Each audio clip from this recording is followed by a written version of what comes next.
He gives amazing speeches, writes fantastic, updated, and now newspaper features, spearheads community warmth drives, and he dates or manipulate dates. My mother prompts, "You said Gavin did?" to Fiona. I concede with a little nod. "He's in our class, but I don't really know him." "Well," she says, easing the paper away from me, "I'm sure Kiro has his number. You should call him. This definitely deserves a thank you." She leaves no doubt to show that the article. And I know I should be calling Fiona back, but I just sit there for the longest time trying to sort through the collision of a feeling I have about Gavin Vance. Chapter 22. I do try to reach Gavin, but the message machine seems to be the only one home. I hang up the first couple of times, but on my third try I leave a message. It's a pretty lame one. Incoherent, really.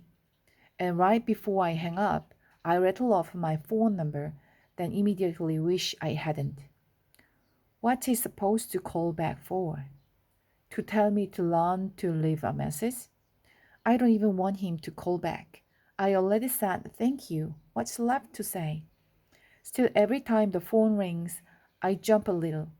Every time it turns out to be someone else on the line, I scold myself.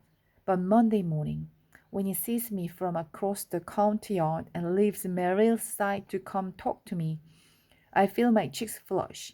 I try to be cool and brutally witty as we talk, but me making him laugh makes me laugh.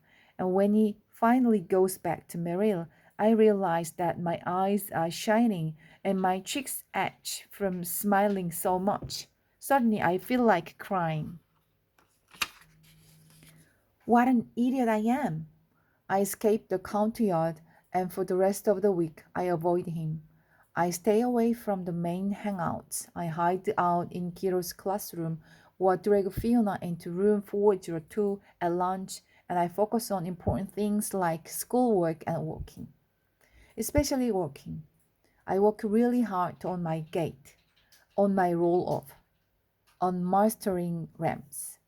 By Thursday, I'm confident enough to leave my cane at home, which feels like a huge step forward, and random people who I don't even know tell me how awesome it is to see me walking. But then comes a huge step back.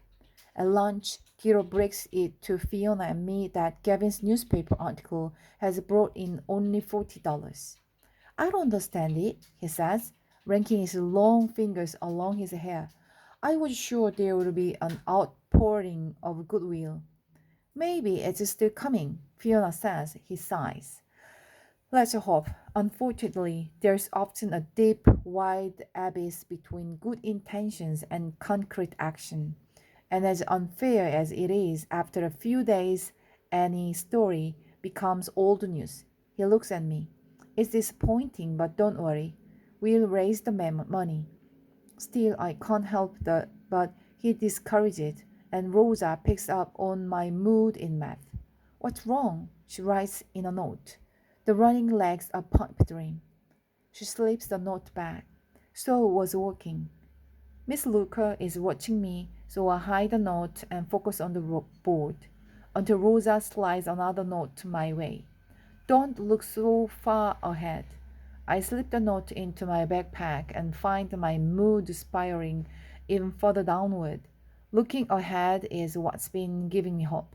I've wanted to believe that somehow we will be able to gather $20,000. I wanted to believe that I'll run again, but hope now feels so fragile, too fragile to touch. Chapter 23. After school, I see the track teams loading onto a bus. I stand in the distance and watch, feeling cold and shaky.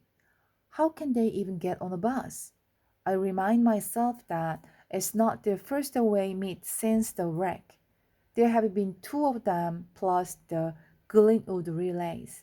For them, the memory must be fading.